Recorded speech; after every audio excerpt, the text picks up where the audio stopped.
Hey there, everybody. It's Linda Morrison here from Ageless Goddess and Ageless Business. I am really super happy to be um, back in the room on series two of The Art of Listening. The Art of Listening might be conscious listening or conscious communication or whatever. I believe, like Vikinging, it is an active word. You're constantly trying to get better at doing it. And there's so many ways of communicating nowadays, but also being in the room is so important. The reason that the art of listening actually came about last year was because I was hearing or watching or observing that most people were wanting to give you content, but not actually able to actually listen at all. And got me thinking about how I've got really good at what I do, but also how I transcend or am able to take people to where they need to go. And I'm talking about 40 years of work with people. And most of the time, the gems came from just observing, but also being in the room to hear them actually speak and be curious about what it meant or what they were trying to say. So the art of listening came about with this interview series. I'm not the first person to do it. There's the art of everything, but one of my earliest teachings was the art of sales, which was basically about communication. I got good at sales because I just listened, basically. Um, so I'm really super happy here to have Michelle Sleight in the room to tell us who she is and how she helps people now. And like me, she's not 5 minutes old, but she's got a beauty and a depth of understanding how to truly listen, but also she understands it's a creative process that's ongoing as well. Thank you, Michelle, for being here with us. Hi, Linda. Thank you very much for having me. And hello, everyone. It's so nice to be connecting here on this space that Linda's provided for us. So, I'm doing what I'm doing because I had a life that led me to have to be able to solve problems for myself as a very young age, very big problems. And although I wasn't able to necessarily do that, I accumulated an enormous amount of very unique learning along the way, which I have not wasted. No. So we're talking about the art of listening. And I think that I'm going to give you three things, I think, that I'm going to give you here that are very important. And if you can start to focus on these, it'll be amazing how you can actually begin to experience life in a way that you're much more comfortable with. And when you're confronted, um, it will help you to actually determine whether or not is this for me? Is this not mine? If it is, what is the bit that's for me? And then rather than move on, we kind of almost move up in that we become a stronger person for what it is that we take from a situation. And I have certainly been at the bottom. My history of multiple sexual assaults by different people over my lifetime, beginning at 5. My granddad was murdered by a stalker, someone stalking my aunt. I myself have been stalked. I mean, there's all these things. And we don't talk about them. And that is it's a difficult thing if we're not talking about it to be able to resolve something that we're not talking about. Right?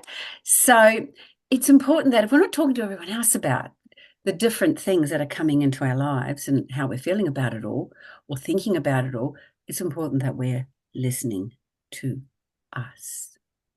Now, this is very, very important.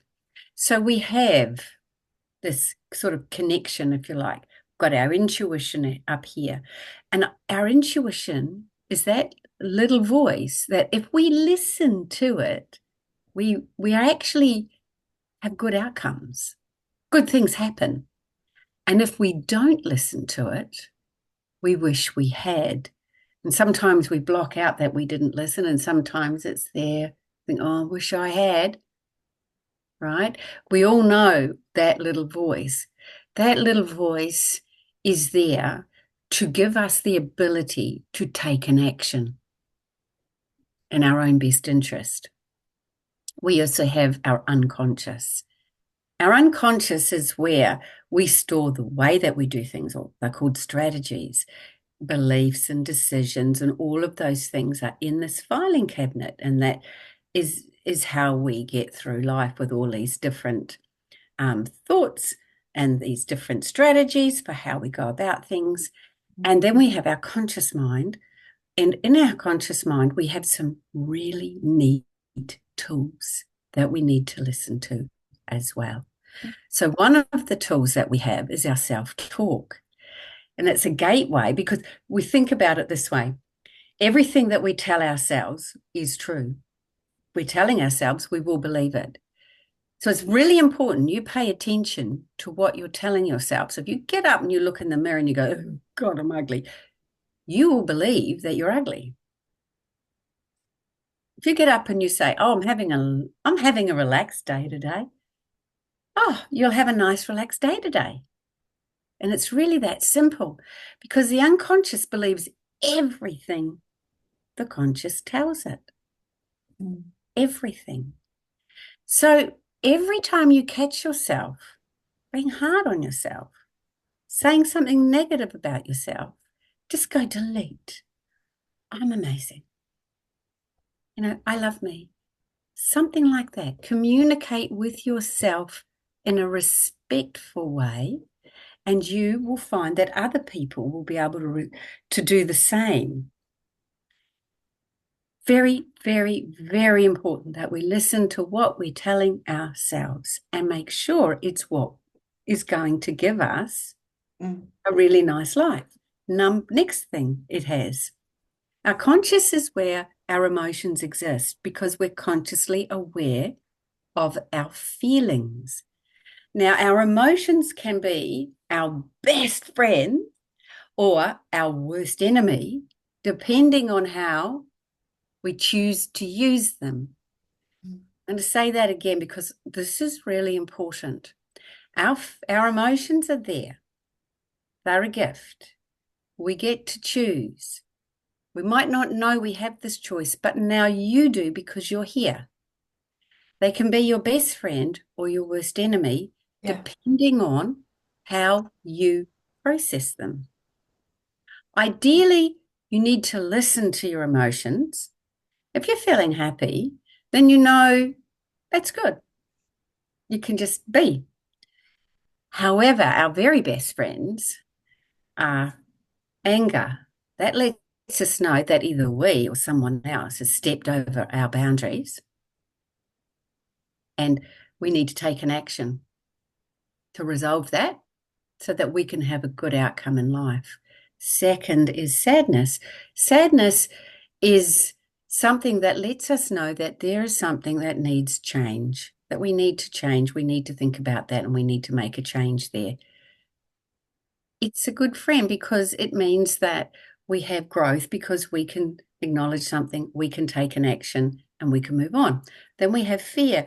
Fear is get out of dodge. Don't question it. Don't look for why you're afraid. If you're feeling fear, remove yourself from a situation as calmly as possible without letting on that you're removing yourself.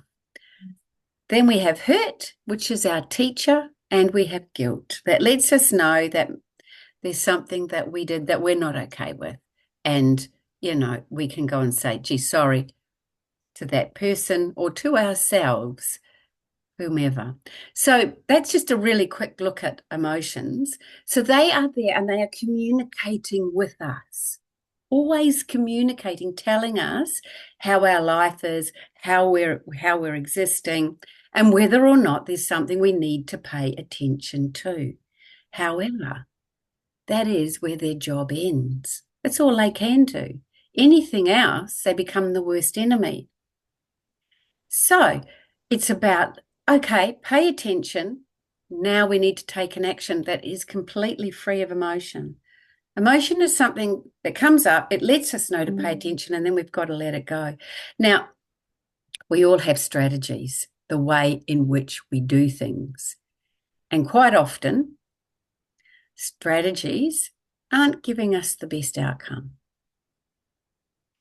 right? So it's really important that you have a very, very good strategy for this whole turning the emotional awareness, the emotion giving us awareness, letting it go and taking an action that has to be working in our favor. Where it's not, you get situations where something will happen or someone says something about us or whatever.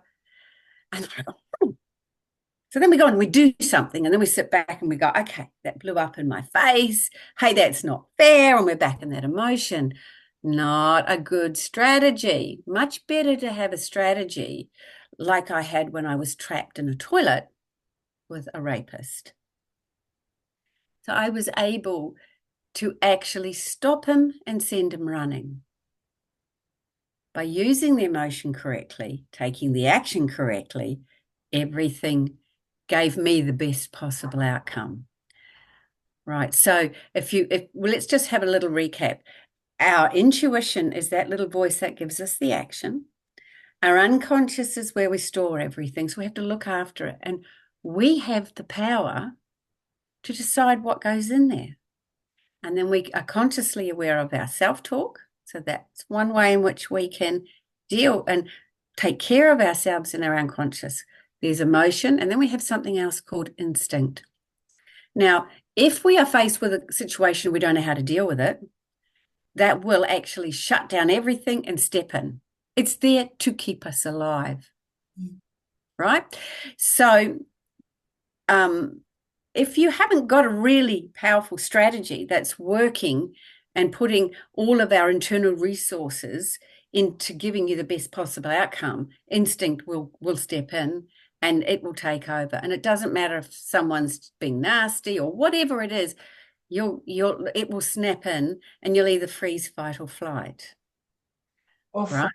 And that's what it's there to do, to basically protect you. And it's the last thing. So to bypass that, we have the ability to listen to our emotion and often our emotion links into our instinct because instinct picks up body language, which we might not consciously be aware of. Now, this is really interesting here. Someone might be talking to you and they might be saying all the right things, but there's just something that doesn't sit with you. And I'm sure you've all had that. And that is because your instinct is picking up that this incongruency between what they're presenting and what their body language is putting out, what their energy is putting out.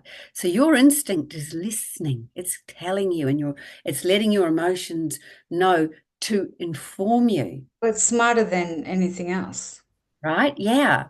Yeah. So when you think about it, we've got all these things working for us, keeping us safe, that we can control and we can tweak if we like, right? Amazingly powerful. Now, if you think about things in life, things are going to come at us. Now, sometimes it's our stuff and we need to pay attention so we can improve our life. Sometimes it's nothing to do with us. It's someone else's problem, right? If it's someone else's problem, then the most respectful thing that we can do is let them have it so that they get the opportunity to have personal growth.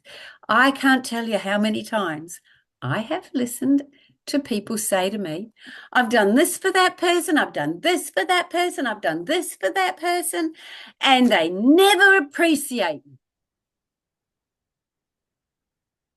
And when I break it down, number one, sometimes they did for that person what they thought that person needed. And we can't decide what somebody else needs, only they can.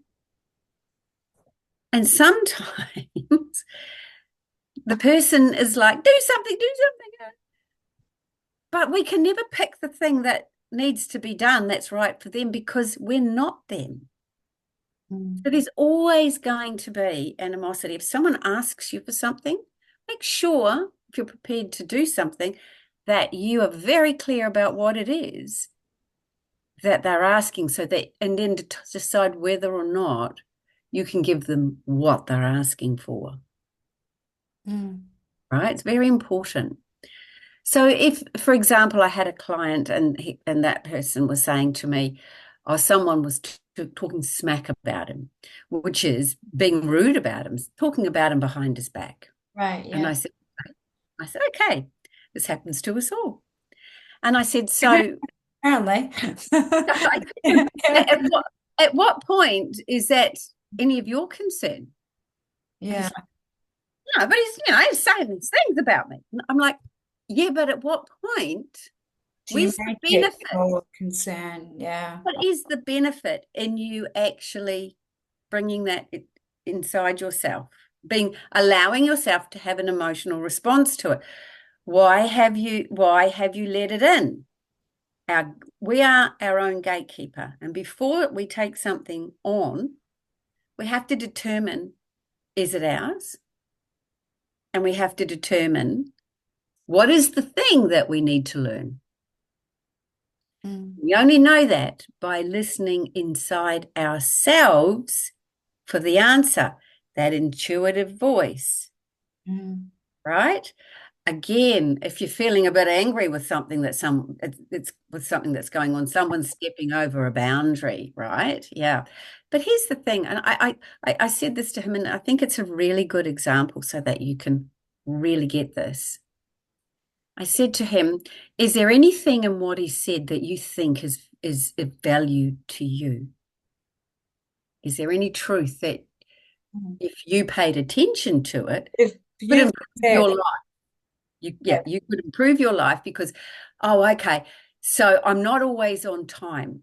Okay, that's for example, therefore, it's the truth or yeah, not a truth. it's the truth. Yeah. Is it important to me? Well, and therefore that's something I could work on.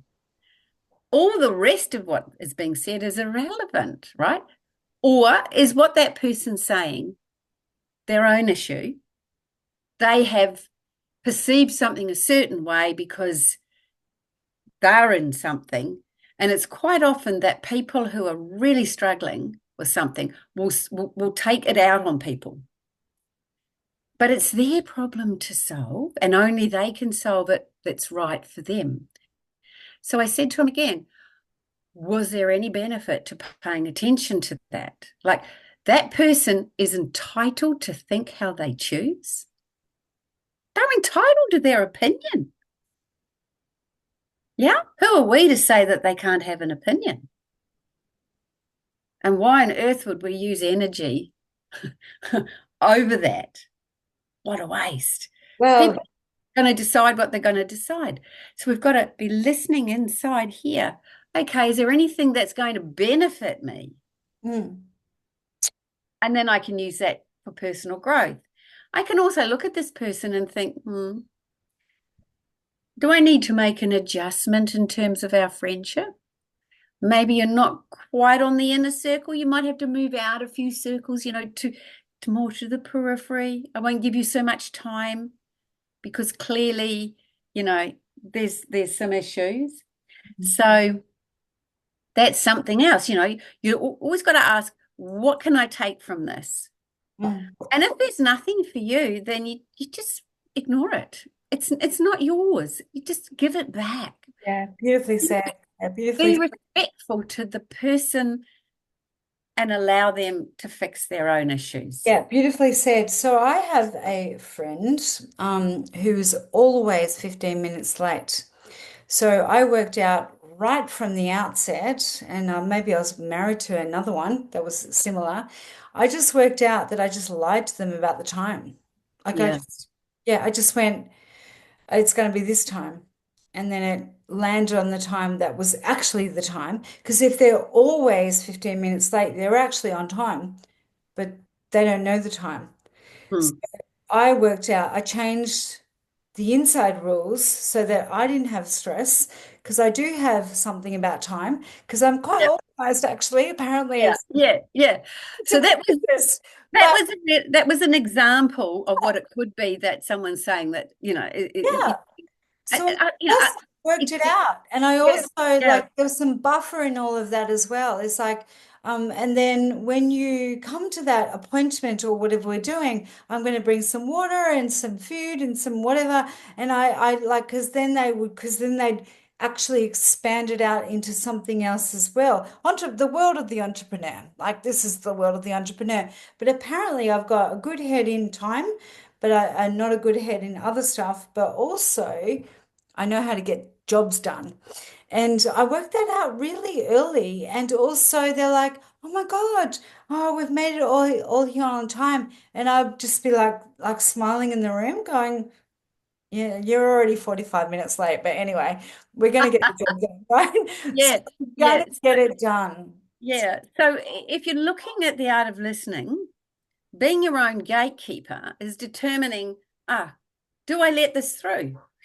Or do I be a good person, a respectful person, and send it back?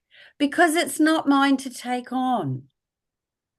Right? If you think about it, there's so many people out there and they're taking stuff on, or they're, oh, that person was really, really grumpy to me.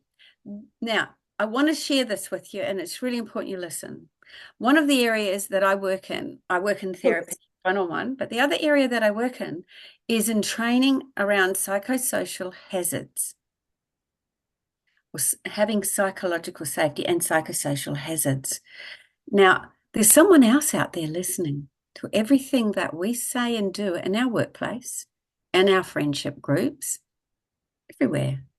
And they are people that are looking to find an advantage, whether they're going to create you as a victim, whether they're going to use you as a get out of jail free card, an alibi, whether they're going to put you into another purpose because they have a whole array of things that they put into place whether they're bullying or whether it's something worse, whatever it is, they're looking in the gray areas.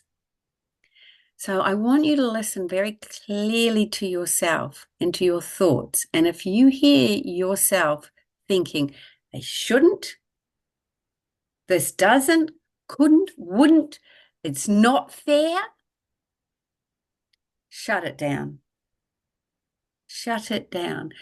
That's where your vulnerability is for these people, because they can use that to manipulate you. Deal in fact and stay in fact. There's a place for emotion, and I've talked about that.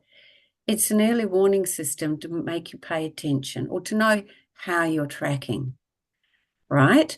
It's definitely very useful when it's our best friend. The minute someone comes and says something like, for example, well, are you all right? She was a bit rude to you. She shouldn't speak like that. You're like, I didn't have a problem with that, my relationship with her. So why on earth would you? It's telling that person, step back.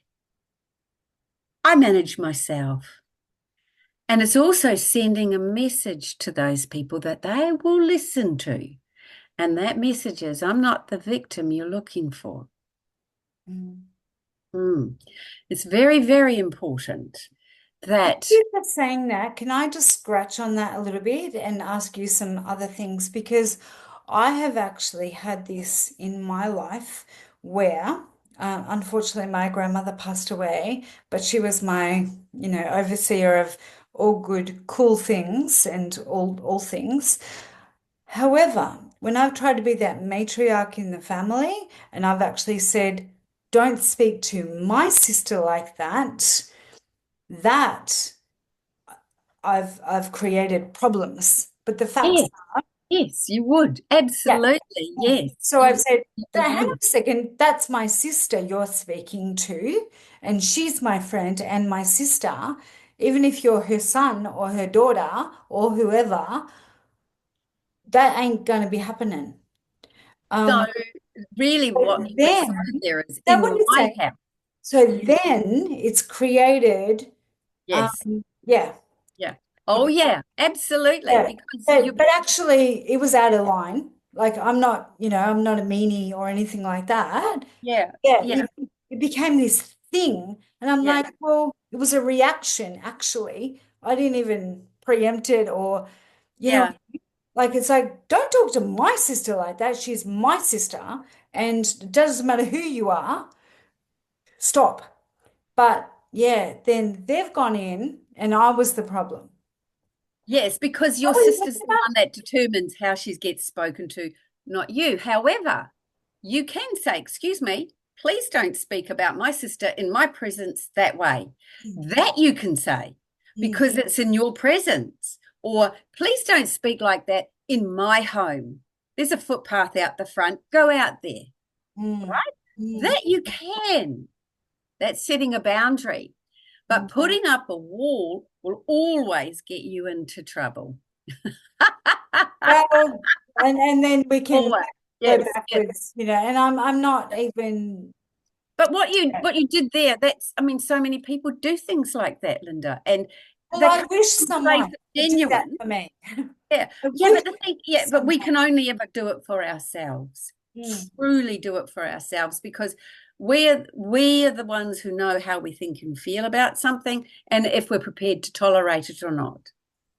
No one else can know that for us. And the minute that people try to think for us, it certainly will put our back out. It'll sort of put our back up. It'll be like, huh.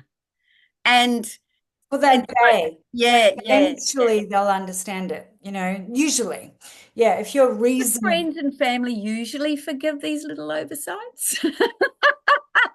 Oh, I want more oversights, to be honest. I want more people protecting me. Um, it's just a But reaction. really, yeah, it is. Really, though, the only person that can look after us is us. The only person who can step in is us on Yeah, the terms that are going to work best for us. And one of the big messages that I teach people in the workplace is if something happens that you don't like, you need to be listening to the fact that you don't like it and be aware and listen to what you're telling yourself about what was done. It wasn't okay. Okay. Then you need to say something and then you need to listen to make sure that person understood what it was that you were actually saying, correct. So right? you If can't we have turn, all rights and no responsibilities. So this is the world we've got at the moment. All rights, no responsibilities. Works both ways. And that's the art of listening as well. You've got to have it both ways as well. yes, So be responsible. So if you say stuff that you say, be responsible for it, or do stuff that you do, be responsible for it. And I'm all okay with that. I've done some stuff and I've said some stuff, in the moment, maybe been flighty, but actually it's fallen really well over time. Did I say it? Yep. Did yeah. it land? And I Yep. want to get, and the other thing is you have to look at something and step back and go, okay, am I happy with that outcome?